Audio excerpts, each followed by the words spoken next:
So today we're in, where are we, Mapleton? Mapleton. We just got done with this. Actually, we're wrapping this 1,200 square foot up of a house today. We had 1,200 square feet to install today. It's what, maybe 2 o'clock, 1:45.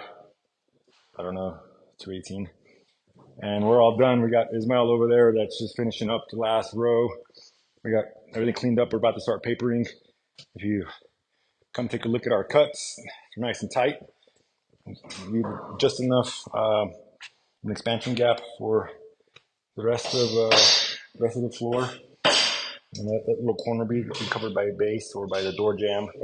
Expansion gaps all the way around the entire perimeter.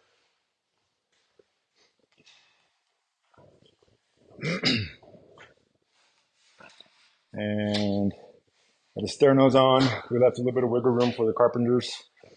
Now, what they're gonna do right here is they're gonna put, follow my finger there, they're gonna put they'll put like a 6-foot base plate for the stairs. So all of that'll be covered. So it looks like an unfinished edge, but they won't, once the carpenters get here, you won't be able to see that. So you come over here and take a look at our transitions into the bedroom. This is LVP, it's Max 740.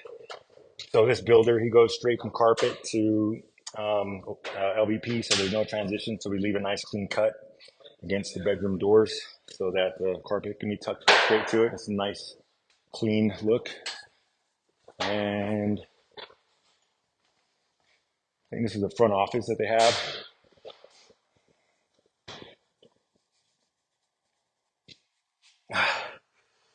Got to clean up pencil marks off this guy here. And that's it. From start to finish, we were about 6 hours. So we average about 200 square feet an hour, including prep, which is really, really good. So I will leave you guys with the install process, some photos, and a couple clips. See you on the next one.